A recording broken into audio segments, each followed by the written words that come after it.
So hey guys, welcome back to our channel, that is BSc by Paras Khatri. The topic which we are discussing today is of class 10 chapter number 1 science. So the topic which we are taking today is the types of chemical reaction, जिसकी दो types of chemical reaction में last class में कर ली थी. कौन कौन सी? combination reaction और displacement reaction. तो अब हम करेंगे कौन सा? combination reaction के बाद में जो second reaction अब हमने समझनी है वो उसका उल्टा है. ठीक है. डिकम्पोजिशन रिएक्शन क्या होती है? कॉम्बिनेशन रिएक्शन की उल्टी होती है. ठीक है, मतलब कि just opposite of combination reaction. जैसे कॉम्बिनेशन रिएक्शन के अंदर क्या होता था कि दो या दो से ज्यादा जो एलिमेंट्स होते थे या जो रिएक्टेंट्स होते थे उनको मिलाकर के एक प्रोडक्ट बनता था. इसके अंदर उसका उल्टा होता है कि एक रिएक्टेंट को तोड़कर या एक रिएक्टेंट को हम मतलब कि आप कह सकते हो कि ब्रेक डाउन करके जो उससे दो या दो से ज्यादा प्रोडक्ट्स बनते हैं. ठीक है. आप एग्जांपल देखो, जैसे इसके अंदर एग्जांपल किसका दे रखा है? लाइमस्टोन का. ठीक है. अब ये लाइमस्टोन क्या होता है? चूना. ठीक है. तो ये अब कहोगे ये तो वही चूना है जो अभी अपने लास्ट क्लास में बात करी थी, लेकिन ये फर्क है. फर्क क्या है वो समझो. ये वो चूना है जो दीवार पे लग चुका है और कार्बन डाइऑक्साइड के कांटेक्ट में आने की वजह से व्हाइट हो चुका है. ठीक है. मैंने बोला था ना कि बिल्कुल व्हाइट हो जाता है. तो ये ना देखो, मैंने आज ही आपके लिए बना के रखा था. तो ये मैंने सुबह ही चूने को पानी में घोल दिया था. तो जब मैंने चूने को पानी में घोला सुबह, तो ये ऐसे कलर का नहीं था जैसा ये अभी दिख रहा है आपको. ठीक है. ये ऑफ व्हाइट कलर का था, लेकिन अब तो आपको ये पूरा व्हाइट कलर का दिख रहा होगा, शाइनी व्हाइट कलर का दिख रहा होगा. तो ये क्यों हुआ वो समझने के पीछे का रीजन क्या है कि जब मैंने उसको पानी में मिलाया तो क्या बन गया? कैल्शियम हाइड्रोक्साइड बन गया. जैसे ही मैंने चूने को यानी कि कैल्शियम ऑक्साइड को पानी में मिलाया, वाटर में मिलाया, वो क्या बन गया?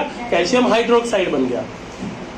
और जैसे ही मैंने उसे कैल्शियम हाइड्रोक्साइड को मैंने एयर में छोड़ दिया, मैंने ढक के नहीं रखा था, मैंने इसे जानबूझ के खुला रखा था. तो जब मैंने इसे खुला रखा तो क्या हुआ? ये किसके कांटेक्ट में रहा? कार्बन डाइऑक्साइड के. एटमॉस्फेयर में जितनी भी गैसेज है, लेकिन ये किससे रिएक्ट करता है? कार्बन डाइऑक्साइड से. तो जैसे ही ये कार्बन डाइऑक्साइड से रिएक्ट किया, कैल्शियम हाइड्रोक्साइड कार्बन डाइऑक्साइड से रिएक्ट किया, क्या बन गया? Calcium carbonate, which is limestone. ये आपके मुझे एग्जांपल दिया हुआ है CaCO3, वो यही है. ठीक है. तो ये जो हमारे पास है ये CaCO3 है. ठीक है. तो ये कैसे बना है? कैल्शियम हाइड्रोक्साइड जब कार्बन डाइऑक्साइड के कांटेक्ट में रहता है, एयर के अंदर जो कार्बन डाइऑक्साइड है उसके कांटेक्ट में रहता है, तो वो कैल्शियम कार्बोनेट बन जाता है. इतनी बात समझ में. तो इस रिएक्शन के अंदर में दिया क्या है कि कैल्शियम कार्बोनेट को जब आप हीट करते हैं, जब आप गर्म करते हैं, तो उससे क्या निकल के आता है? उससे जो है वो कार्बन डाइऑक्साइड गैस निकलती है और साथ ही में जो रेसिड्यू बच जाता है वो क्या होता है? Calcium oxide. मतलब देखो, वही कहते हैं ना कि चीजें वापसी आती हैं लाइफ में वही घूम घूम के, तो वही चीज है. आखिर इसकी शुरुआत हुई कहाँ से थी? कैल्शियम ऑक्साइड से ही हुई थी, है ना. कैल्शियम ऑक्साइड में पानी मिलाया था तो कैल्शियम हाइड्रोक्साइड, उसके साथ कार्बन डाइऑक्साइड आई तो कैल्शियम कार्बोनेट. अब दोबारा से जब हम उसे गर्म करेंगे तो क्या बन जाएगा? कैल्शियम ऑक्साइड ही बन जाएगा वापसी. तो करके देखते हैं इसको. ठीक है. तो इसको हम गर्म करके देखते हैं. ये ना पंखा बंद कर दो, लास्ट का बटन पीछे का, ऊपर का और ये नीचे का भी. हाँ, बस 1 मिनट की बात है, फिर कर लेना.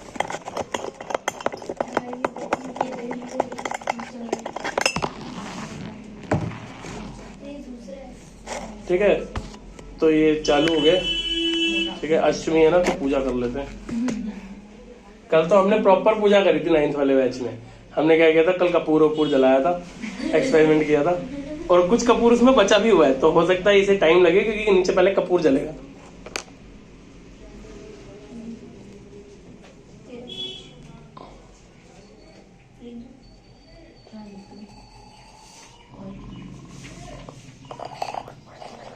ये क्या हो गया? तो टूटी गई क्या? हाँ. चलो कोई बात नहीं, नुकसान हो गया. नहीं, ज्यादा हीट तो नहीं किया था, बस ये एक्चुअली तो नहीं है ये. नहीं, टूट जाती है कभी कभी. हाँ, तो कोई बात नहीं. जो हमारा काम होना है वो हमारा हो चुका है. तो यहाँ पर जो कैल्शियम ऑक्साइड गिरा है, ठीक है, मतलब ये जो कैल्शियम हाइड्रोक्साइड गर्म होके गिरा है, ये जब सूखेगा तो ये क्या बन जाएगा? कैल्शियम ऑक्साइड बन जाएगा. ठीक है. तो कैल्शियम कार्बोनेट को जलाने के बाद में जो ये निकला है हमारा, वो क्या बन जाएगा? कैल्शियम ऑक्साइड बन जाएगा, यानी कि जो नॉर्मल चूना होता है वो बन जाएगा. ठीक है. और जो आपको एक सोर्स स्मेल अगर वहां पे नहीं आ रही है तो यहाँ पर आ रही है, जो आप पास आ रही है हल्की सी, तो ये जो स्मेल आ रही है कार्बन डाइऑक्साइड की है. ठीक है. आने रही आपको हल्की हल्की स्मेल नहीं आ रही? तो ये कार्बन डाइऑक्साइड की स्मेल है. ठीक है. तो ये कार्बन डाइऑक्साइड गैस इसमें से अलग हुआ. ठीक है. अभी पूरा नहीं हो पाया. ठीक है. लेकिन कार्बन डाइऑक्साइड गैस इसमें से अलग हुआ. ठीक है. और बाकी का जो बच गया वो क्या बच गया? Calcium oxide. तो ये क्या समझ में आया, इससे क्या हुआ, कौन सी रिएक्शन हुई, इससे हुई कौन सी, डिकम्पोजिशन रिएक्शन। यानी कि जो कैल्शियम हाइड्रोक्साइड था वो डिकम्पोज होकर क्या बन गया, कैल्शियम ऑक्साइड, और साथ ही में कार्बन डाइऑक्साइड गैस रिलीज हो गई। ठीक है,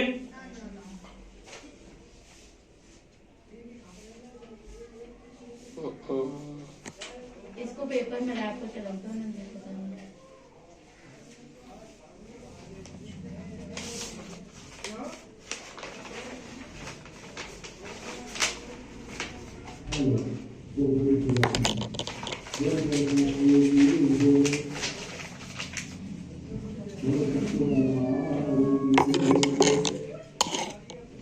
ठीक है, तो इससे हमारा क्या क्लियर हो गया, इससे हमारा डिकम्पोजिशन रिएक्शन तो क्लियर हो गया। अब एक और टेस्ट ट्यूब तोड़ेंगे, एक और एग्जाम्पल करेंगे। ओके, नेक्स्ट कौन सा है, तो नेक्स्ट जो आपको समझना है that is double displacement reaction.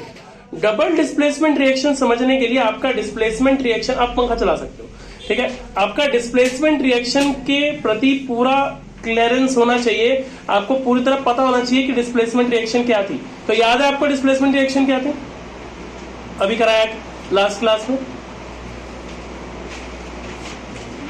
तो डिस्प्लेसमेंट रिएक्शन का मतलब था कि जब कोई एक हाईली रिएक्टिव एलिमेंट, याद करो आयरन को जब हमने कॉपर सल्फेट में डाला था तो उसने कॉपर को डिस्प्लेस कर दिया था, है ना। तो जब एक highly reactive element, highly reactive metal किसी दूसरे कम रिएक्टिव, लो रिएक्टिव के साथ में, उसके सॉल्ट सॉल्यूशन के साथ में जाता है तो वो उसको डिस्प्लेस कर देता है, ठीक है ना। तो वो था डिस्प्लेसमेंट। लेकिन डबल डिस्प्लेसमेंट में क्या होता है, डबल डिस्प्लेसमेंट का बड़ा सिंपल सा मतलब है, जैसे बार्टर सिस्टम होता है ना, वैसे ही काम करता है ये। कैसे, आपके पास में एक पेन है, मेरे पास में एक पेंसिल है, मेरे पास पेंसिल का कोई काम नहीं है पर आपको तो डायग्राम्स वगैरह बनाने के लिए पेंसिल की जरूरत रहती है। तो मैंने बोला एक काम करो, ये पेन मुझे दे दो, इसके बदले में ये पेंसिल ले लो। तो आपने मुझसे चेंज कर लिया। तो हमने क्या किया, हमने आपस में एक दूसरे के साथ में अपनी जो आयंस थे वो चेंज कर लिए, ठीक है। तो इसी को बोलते हैं डबल डिस्प्लेसमेंट रिएक्शन। जैसे कि यहाँ पर आपको दिखा रखा है, क्या आपको दिखा रखा है कि एक है सोडियम सल्फेट, ठीक है, एक है बैरियम क्लोराइड, ठीक है, सोडियम सल्फेट बैरियम क्लोराइड। तो इनका जब रिएक्शन हुआ तो क्या हुआ, सोडियम का जो सल्फेट था वो बैरियम के, मतलब बैरियम के साथ चला गया, बैरियम सल्फेट बन गया। और जो सोडियम, जो बैरियम के साथ क्लोराइड था वो सोडियम के साथ आ गया और NaCl बन गया, यानी कि नमक बन गया, ठीक है ना। तो दोनों ने एक दूसरे को अपने अपने आयंस दे दिए ना, दिखाई दे रहा है। तो इसी को बोलते हैं क्या, डबल डिस्प्लेसमेंट रिएक्शन। इसको भी ट्राई करके देखते हैं। ये दोनों इक्वेशंस फॉर्म में, तो ये सॉलिड फॉर्म में कहाँ से आ रहा है, वेरी गुड, बहुत ही बढ़िया क्वेश्चन, क्योंकि यही प्रेसिपिटेशन रिएक्शन भी है, ठीक है। प्रेसिपिटेशन रिएक्शन क्या होती है, प्रेसिपिटेशन रिएक्शन वो रिएक्शन होती है जिसके अंदर बीच में एक इनसोल्यूबल सब्सटेंस बच जाए, जो कि घुले ना। ये अभी मैं करके दिखाऊंगा आपको, ठीक है। तो आपको दिखेगा कि वो इनसोल्यूबल सब्सटेंस घुल नहीं रहा है, ठीक है। तो उससे क्या हो जाएगा, उससे जो है वो ये पता चल जाएगा कि यही रिएक्शन आप प्रेसिपिटेशन रिएक्शन में भी लिख सकते हो।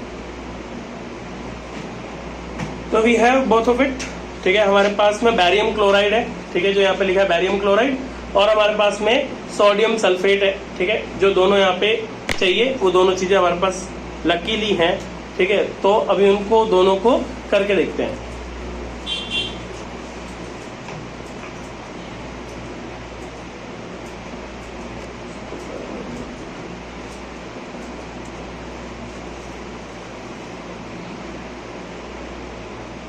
ओह, ये तो पाउडर फॉर्म में यार, हमें तो एक्वस चाहिए था। ये भी पाउडर है क्या, ये भी पाउडर है, चलो कोई बात नहीं। हम इन दोनों का पाउडर फॉर्म से पहले चेंज करके इन्हें, क्योंकि देखो क्वेश्चन में हमारे को एक्वस फॉर्म में चाहिए, है ना। तो क्या करेंगे, इनके अंदर पानी डाल देंगे थोड़ा थोड़ा, ठीक है, थोड़ा सा पानी डालेंगे जिससे ये एक्वस फॉर्म में आ जाएगा, ठीक है। तो हल्का पानी ले लेते हैं इसमें।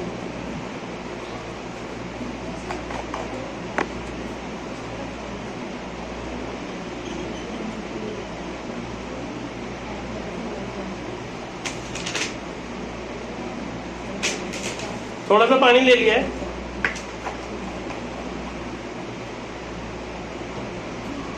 ये इसको पकड़, क्योंकि ये बराबर लेना है तो इसीलिए मैं इसे मेजर कर रहा हूँ, ठीक है। मतलब इसी के इसमें मेजर करके ले लूंगा, वरना क्या है ज्यादा कम हो गया तो फिर रिएक्शन ठीक से नहीं हो पाएगा।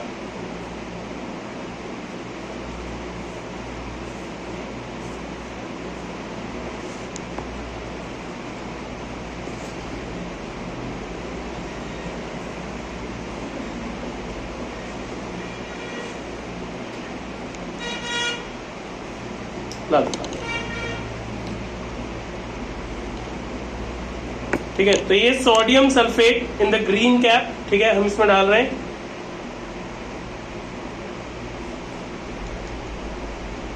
और लगभग अप्रोक्सीमेटली इतना ही, पहले इसको थोड़ा हिला लेते हैं।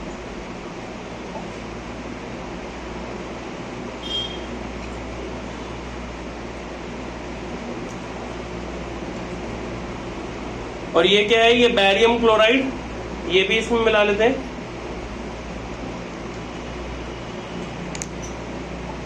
इसको भी मिला लें, फिर से दूध बन गया।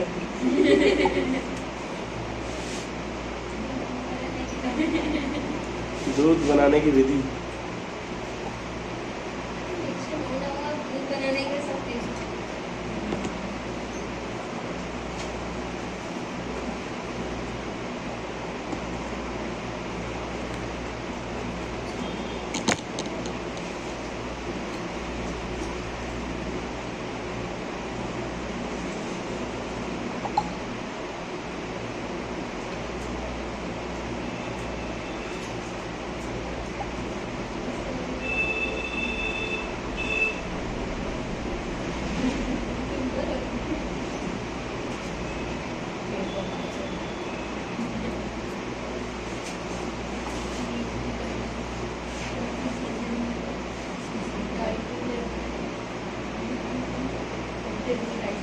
बुक है क्या किसी के पास में? हाँ भाई, बुक है तुम्हारे पास किसी के पास? नहीं यार, देखना पड़ेगा, लगता है बराबर में नहीं है क्या?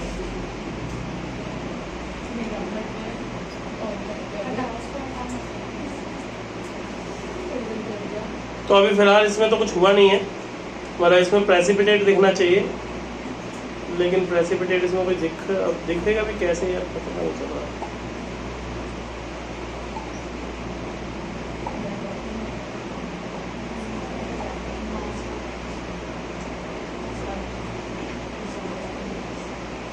तो इसको अभी रखते हैं, शायद रखने के बाद में थोड़ी देर में इसमें प्रेसिपिटेट्स दिखाई देने लगेंगे। ठीक है, फिलहाल आगे बढ़ते हैं। हाँ ठीक है, तो वैसे आपको क्लियर है कि डबल डिस्प्लेसमेंट रिएक्शन क्या होता है। ठीक है, तो जब कोई दो मतलब कि ऑब्जेक्ट्स यानी कि कोई दो चीजें आपस में मिलती हैं, ठीक है, उससे कोई एक तीसरा जो मतलब तीसरे मतलब कि दो नए एलिमेंट्स बन जाते हैं, दो नए प्रोडक्ट्स बन जाते हैं, वो भी उनके आयंस का आपस में एक्सचेंज करने के बाद में, तो वो क्या हो जाता है, वो हमारा कहलाता है क्या, डबल डिस्प्लेसमेंट रिएक्शन। ठीक है, तो ये आपका डबल डिस्प्लेसमेंट रिएक्शन हो गया। अब एक हो गया एक्सोथर्मिक रिएक्शन। अब एक्सोथर्मिक रिएक्शन मैं करके क्यों नहीं दिखा रहा हूं, क्योंकि आपको मैं याद कराता हूं, ये हम ऑलरेडी परफॉर्म कर चुके हैं। कैसे, आपको याद होगा जो हमने फर्स्ट एक्सपेरिमेंट नहीं सेकंड एक्सपेरिमेंट किया था, वो क्या था, जिसके अंदर हमने हाइड्रोसल्फ्यूरिक एसिड के अंदर हमने क्या डाला था, हमने जिंक ग्रेनुअल्स को डाला था। ठीक है, जिंक ग्रेनुअल्स को हमने हाइड्रोसल्फ्यूरिक एसिड के अंदर डाला था। जब उन दोनों को मिलाया था तो उससे क्या बन के आया था, उससे जो है वो हाइड्रोजन गैस रिलीज हुई थी, और मैंने आपको सबको हाथ में पकड़ने को दिया था, वो गर्म हो रहा था। ठीक है, तो यानी कि वही रिएक्शन क्या हो गई, वो आपकी एक्सोथर्मिक रिएक्शन हो गई, क्योंकि जब हमने उन दोनों को मतलब कि आपस में मिलाया तो उससे क्या हुआ, उससे हीट निकली ना। तो जिस भी रिएक्शन में हीट निकलेगी, हीट इवॉल्व होगी, सराउंडिंग से ज्यादा गर्म होगा कोई चीज, तो उसको बोलेंगे क्या कि ये एक्सोथर्मिक रिएक्शन है। ठीक है, तो एक्सोथर्मिक रिएक्शन क्या होती है, जिसके अंदर हीट इवॉल्व होती है, हीट बाहर निकलती है। ठीक है, उसको एक्सोथर्मिक रिएक्शन बोलते हैं। और इसके अंदर वही वाला देखो, वही वाला एग्जांपल दिया मैंने, Zn plus H2SO4 give rise to ZnSO4 plus H2। ठीक है, मतलब कि यही कि Zn यानी कि जिंक हो गया, जिंक को जब हाइड्रोसल्फ्यूरिक एसिड के अंदर मिलाते हो, ठीक है, तो उससे क्या निकल के आता है, उससे आपका निकल के आता है बेसिकली क्या, कि एक तो जिंक सल्फेट निकल के आता है, दूसरा क्या है, दूसरा हाइड्रोजन गैस निकल के आती है। ठीक है, गॉड ब्लेस यू। क्या कर रहे हो? कुछ नहीं करता हूँ ठीक है। ठीक है, तो इससे हमारा एक्सोथर्मिक रिएक्शन भी यहाँ पर कंप्लीट हो गया कि एक्सोथर्मिक रिएक्शन क्या होता है। ठीक है, तो वो हमारा यहाँ पे कंक्लूड हो गया। अब एक बार इसको वापसी देख लेते हैं, ठीक है, कि क्या कुछ बना है या नहीं बना है।